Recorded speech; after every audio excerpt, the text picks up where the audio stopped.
प्यारी साध संगत जी, प्यार से कहना धन निरंकार जी। ये संवाद एक जिज्ञासु भक्त बहन जी और एक अनुभवी ब्रह्मज्ञानी संत महात्मा जी के बीच है। बहन जी, विनम्रता पूर्वक। महात्मा जी, धन निरंकार जी, सद्गुरु की कृपा से हमें ये सत्संग का माहौल मिला है, परंतु महात्मा जी, आज दुनिया की हालत देखकर और अपनी खुद की मन की स्थिति देखकर एक बहुत बड़ा प्रश्न खड़ा होता है। इंसान सुबह से शाम तक, जन्म से मरण तक भाग रहा है। हर कोई कह रहा है कि उसे शांति चाहिए, परंतु महात्मा जी, ये शांति, पीस मिल क्यों नहीं रही? जिसके पास पैसा है वो भी रो रहा है, जिसके पास नहीं है वो भी रो रहा है। आखिर ये शांति का असली पता क्या है? क्या हम गलत जगह ढूंढ रहे हैं? महात्मा जी स्नेहपूर्ण मुस्कान के साथ, धन निरंकार जी बहन जी, आपका प्रश्न बहुत ही प्रासंगिक और गहरा है। आपने बिल्कुल सही शब्द इस्तेमाल किया, गलत जगह। देखिए, अगर आपको दूध खरीदना है और आप जूतों की दुकान पर खड़े होकर चिल्लाएं कि दूध नहीं मिल रहा, तो क्या इसमें दुकान का दोष है? नहीं, दोष हमारे पते का है। संसार की विडंबना यही है, हम जड़ पदार्थों में चेतन शांति ढूंढ रहे हैं। शहंशाह जी ने संपूर्ण अवतार वाणी में कितना स्पष्ट फरमाया है, सुखांदी मणि पास है तेरे, बाहर लब्धा फिर दाएं। बहन जी, तर्क समझिए, कार, कोठी, पद ये सब शरीर को सुविधा दे सकते हैं, पर आत्मा को सुख नहीं दे सकते। सुविधा और सुख में बहुत फर्क है। सद्गुरु बाबा जी अक्सर फरमाते थे कि महलों में रहने वाले भी रोते देखे हैं और फुटपाथ पर सोने वाले भी चैन की नींद सोते देखे हैं।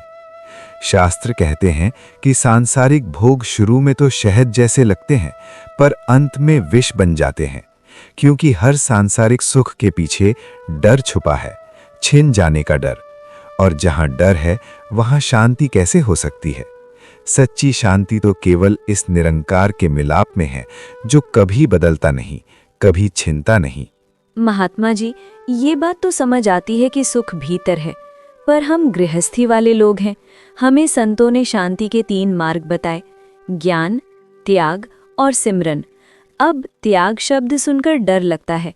क्या शांति पाने के लिए हमें घर बार छोड़ना पड़ेगा, जंगल जाना पड़ेगा? हमारे मिशन में त्याग का क्या अर्थ है? संत निरंकारी मिशन निवृत्ति मार्ग नहीं, प्रवृत्ति मार्ग सिखाता है। यहाँ त्याग का मतलब घर छोड़ना नहीं, बल्कि मन से पकड़ छोड़ना है। त्याग वस्तुओं का नहीं, विकारों का करना है। नफरत का त्याग, अहंकार का त्याग, मेरा मेरा का त्याग। देखिए, कमल का फूल कीचड़ में रहता है, पर कीचड़ उस पर टिकता नहीं। यही गृहस्थ संत की अवस्था है। सद्गुरु माता जी हमें यही समझा रही हैं कि आप महलों में रहिए, एसी गाड़ियों में घूमिए, पर उन गाड़ियों को दिल के अंदर पार्क मत कीजिए। हाथ कारवल ते दिल यारवल। हाथ काम में लगे रहें, पर दिल इस यार से जुड़ा रहे। यही असली त्याग और असली योग है। हाथ कारवल ते दिल यारवल सुनने में बहुत मीठा लगता है महात्मा जी, पर व्यावहारिक रूप से प्रैक्टिकली ये बहुत कठिन है। आजकल काम का बोझ इतना है, 12-14 घंटे की ड्यूटी है, ऑफिस का तनाव है। ऐसे में सिमरन कब करें? समय ही नहीं मिलता। क्या साल में एक बार समागम जाना काफी नहीं है? यहाँ हमें अपने तर्क को सुधारना होगा। हम कहते हैं समय नहीं है। आप एक बात बताइए, क्या आप कभी कहते हैं कि आज काम बहुत था इसलिए सांस लेने का समय नहीं मिला? नहीं ना, क्योंकि सांस लेना जीवन है। सिमरन आत्मा की सांस है। अगर आत्मा सांस नहीं लेगी तो वो घुट जाएगी, बेचैन हो जाएगी। सिमरन के लिए अलग से दुकान बंद करने की जरूरत नहीं है। ये एक मेंटल अलाइनमेंट यानी मानसिक जुड़ाव है। एक माँ का उदाहरण लीजिए। वो रसोड़े में खाना बना रही है, बात भी कर रही है, पर उसका ध्यान यानी सुरती कहाँ है? दूसरे कमरे में सो रहे अपने बच्चे पर। उसे कोई माला नहीं फेरनी पड़ रही, उसका प्रेम ही उसका ध्यान है। हमें भी यही युक्ति अपनानी है। जब भी काम के बीच में 2 मिनट मिलें, रेड लाइट पर गाड़ी रुके या लिफ्ट का इंतजार कर रहे हों, मन को तू ही निरंकार के साथ जोड़ दीजिए और सबसे सुंदर तरीका जो संतों ने बताया है, शाम को जब घर लौटें तो एक पल के लिए आंखें बंद करें और कहें, तेरा तुझको सौंपते क्या लागे मेरा। हे दातार, आज की कमाई तेरी, आज की थकान तेरी, आज की सफलता तेरी। बहन जी, जब आप ट्रस्टी बनकर काम करते हैं तो टेंशन मालिक की होती है, मुनीम की नहीं। इसी को गीता में कृष्णार्पण मस्तु कहा गया है। यही सहज अवस्था है।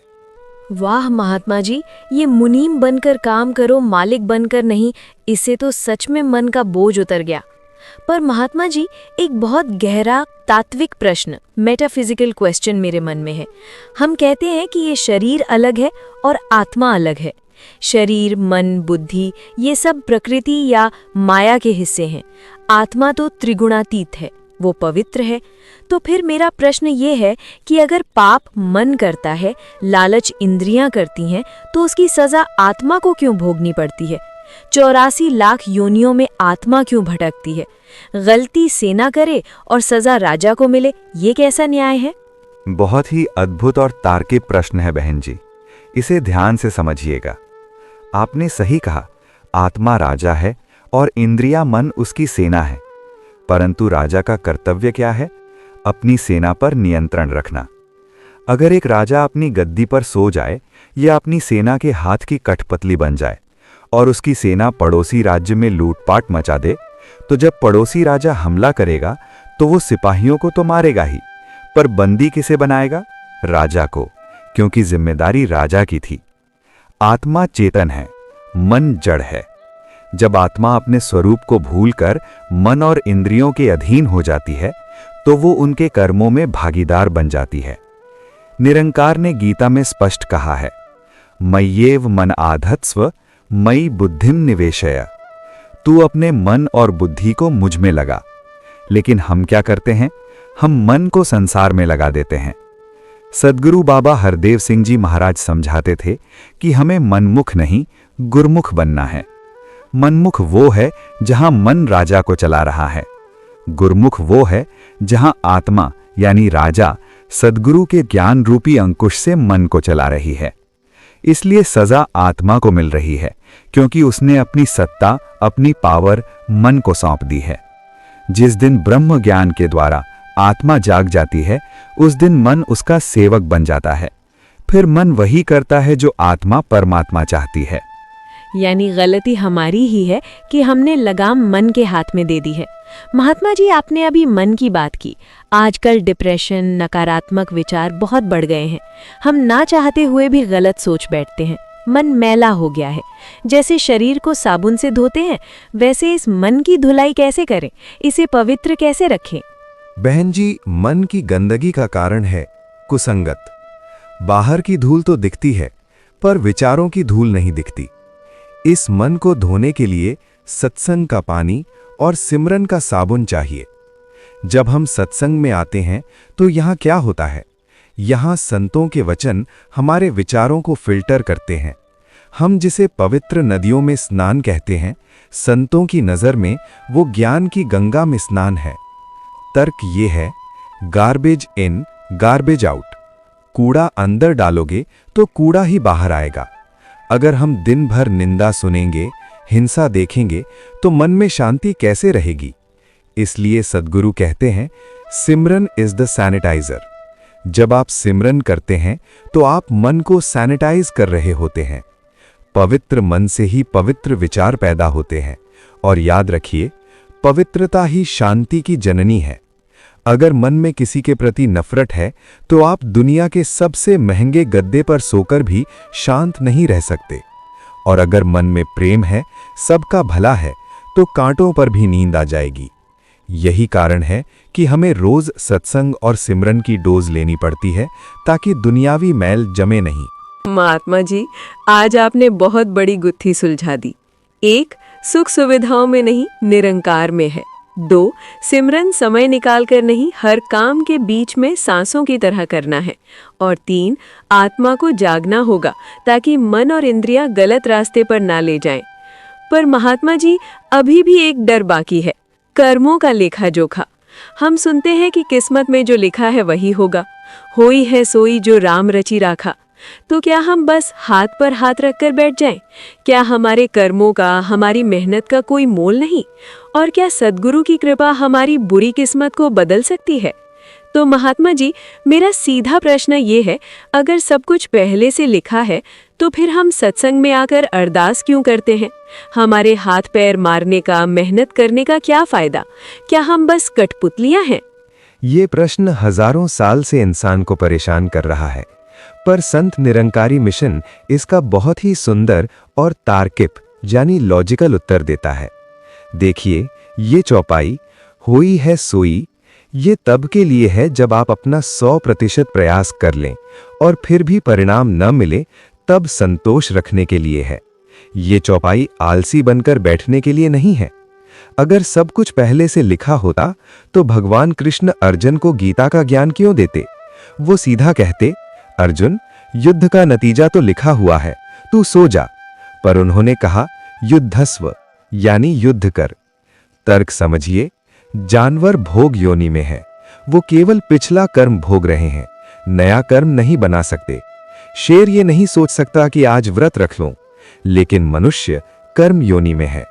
हमें पुराने कर्म भोगने भी हैं और नया प्रारब्ध, नया डेस्टिनी भी बनाना है। हमारे पास चॉइस यानी चुनाव की शक्ति है। और सबसे बड़ी बात, जिस किस्मत से आप डर रही हैं, पूर्ण सद्गुरु उस किस्मत से भी ऊपर है।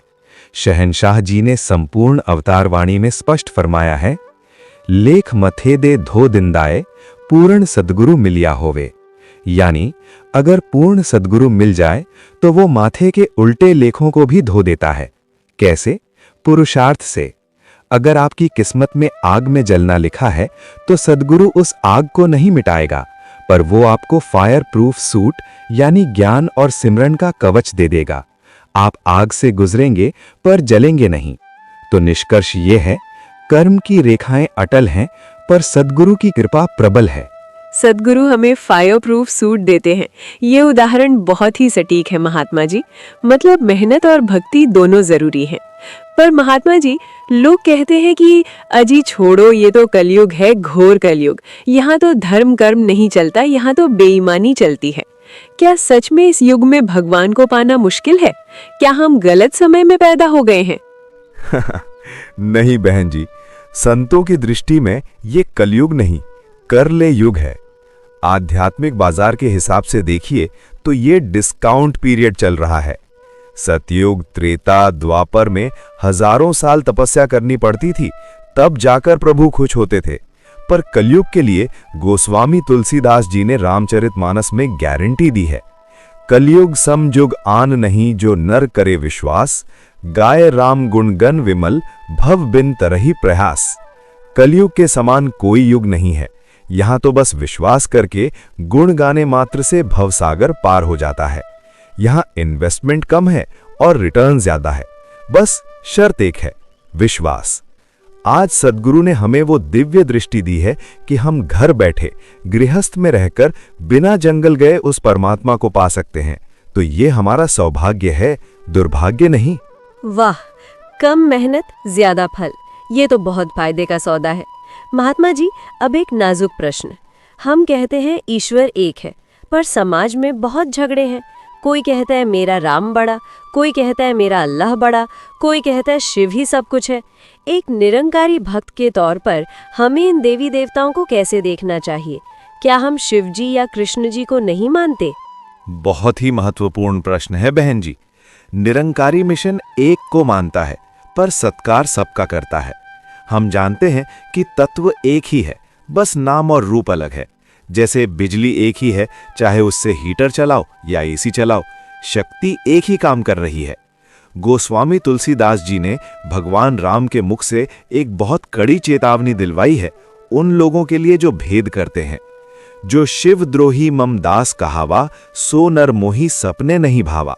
जो शिव से द्रोह करता है और खुद को मेरा दास यानी राम का भक्त कहता है, वो मुझे सपने में भी अच्छा नहीं लगता। इसका तर्क क्या है? क्योंकि राम और शिव दोनों एक ही निरंकार की शक्ति के रूप हैं। जो इंसान भेद करता है वो अज्ञानी है, और जिसे ब्रह्म ज्ञान हो गया उसे जितह देखूं तितह तू ही तू।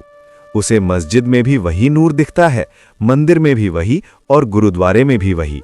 इसलिए हम धन निरंकार कहकर सबके चरणों में झुकते हैं, क्योंकि हम रूप को नहीं, उसके अंदर बैठे रब यानी परमात्मा को नमन करते हैं। यानी सबका सत्कार, एक का आधार। महात्मा जी, ज्ञान तो बहुत ऊंचा है, पर हमारा आचरण कैसा हो? क्या खाने पीने का, नशे का हमारी भक्ति पर असर पड़ता है? कई लोग कहते हैं मन चंगा तो कठौती में गंगा, मैं शराब पीता हूं तो क्या हुआ, दिल तो साफ है। क्या ये तर्क सही है? महात्मा जी गंभीर स्वर में, बहन जी, ये तर्क मन को बहलाने का एक बहाना है। विज्ञान भी कहता है कि you are what you eat, यानी जैसा अन्न वैसा मन। अगर आप साफ दूध को गंदे बर्तन यानी शराब की बोतल में डालेंगे तो दूध भी फट जाएगा। ये शरीर हरि मंदिर है। हरि मंदिर एहू शरीर है, ज्ञानी रतन ही प्रगट हुई। क्या आप किसी मंदिर या गुरुद्वारे के अंदर जाकर नशा कर सकते हैं? नहीं ना। तो फिर इस चलते फिरते मंदिर में नशा या गंदा भोजन कैसे डाल सकते हैं? मिशन का 5वां प्रण भी यही है। तन मन धन परमात्मा की देन है, इसे अपना मानकर अभिमान नहीं करना और इसका दुरुपयोग नहीं करना। एक भक्त का जीवन पवित्र होना चाहिए। नशा, व्यभिचार, बेईमानी की कमाई, ये सब सिस्टम में वायरस की तरह है। ये आपकी आध्यात्मिक हार्ड डिस्क को करप्ट कर देंगे। अगर शांति चाहिए तो जीवन सात्विक रखना ही पड़ेगा। आपने आंखें खोल दी। शरीर हरि मंदिर है, इस बात को हम अक्सर भूल जाते हैं। महात्मा जी, हम कोशिश करते हैं अच्छा बनने की, पर कभी कभी मैं आ जाता है। मैंने इतनी सेवा की, मैंने इतना दान दिया। इस अहंकार को कैसे मारे? बहन जी, अहंकार भक्ति के रास्ते का सबसे बड़ा पहाड़ है। शास्त्रों में उपाय बताया है, तृणादपि सुनीचेन तरोरपि सहिष्णुना। घास के तिनके से भी ज्यादा विनम्र बनो और पेड़ से भी ज्यादा सहनशील। आप पेड़ को देखिए, आप उसे पत्थर मारते हैं, वो बदले में फल देता है, वो छाया देता है, चाहे उसे काटने वाला ही क्यों न खड़ा हो। संत का स्वभाव भी ऐसा ही होता है। संत न छोड़े संतई, कोटिक मिले असंत। और अगर कभी गलती हो जाए, अहंकार आ जाए, तो घबराए नहीं। हमारा निरंकार दीन बंधु है। जैसे बच्चा मिट्टी में खेलकर गंदा हो जाता है तो माँ उसे घर से नहीं निकालती, वो उसे नहलाती है और गोद में ले लेती है। जन अवगुण प्रभु मान न काऊ, दीन बंधु अति मृदुल स्वभाव। बस हमें अपनी गलती मानकर बख्श लो कहना आना चाहिए। निरंकार हमारे गुनाहों का हिसाब नहीं रखता, वो तो बस हमारी पुकार सुनता है। हे सच्चे पातशाह, आपकी रहमत अपार है। महात्मा जी, आपने ज्ञान, कर्म, जीवन शैली सब कुछ समझा दिया। अंत में जाने से पहले कोई ऐसा प्रैक्टिकल टिप दीजिए जिसे हम कल सुबह से ही नहीं बल्कि अभी से शुरू कर सके, जिसे सिमरन हमारी आदत बन जाए। बहन जी, एक बहुत ही कारगर तकनीक है। हम सब घड़ी देखते हैं या मोबाइल चेक करते हैं। नियम बना लीजिए, एवरी ब्रेथ चेक। शुरुआत में हर 1 घंटे का अलार्म लगा लीजिए या जब भी घड़ी पर नजर जाए बस एक पल रुकिए, लंबी सांस लीजिए और मन में कहिए तू ही निरंकार, और फिर सांस छोड़ते हुए कहिए मैं तेरी शरण, मैनू बख्श लो। सिर्फ 5 सेकंड लगेंगे, लेकिन सोचिए अगर आपने दिन में 50 बार भी ऐसा किया तो आपने 50 बार अपने मन को संसार से तोड़कर निरंकार से जोड़ा। धीरे धीरे आपको अलार्म की जरूरत नहीं पड़ेगी। आपकी हर सांस, हर धड़कन खुद बोलेगी, सांस सांस सिमरो गोविंद, मन अंतर की उतरे चिंद। यही जीवन का सार है बहन जी, हाथ काम में और सुरती नाम में। महात्मा जी, आज सत्संग की सार्थकता सिद्ध हो गई। आपने न केवल शंकाएं मिटाई बल्कि जीवन जीने का नया नजरिया, विजन दिया। मैं वादा करती हूँ, मैं केवल सुनूंगी नहीं, इसे जीवन में ढालूंगी। ये सब सद्गुरु की कृपा है। साथ संगत जी, आइए हम सब मिलकर उस पूर्ण सद्गुरु के चरणों में अरदास करें। हे सच्चे बादशाह, हमें बाल बुद्धि बख्शना, हम चतुर न बने, भोले भाव से तेरी भक्ति करें। हमारा तन सेवा में, मन सिमरन में और धन परोपकार में लगे। सबका भला करो भगवान, सबका सब विधि हो कल्याण। दातार कृपा करे, जो वचन सुने हैं वे हमारे जीवन का आधार बने।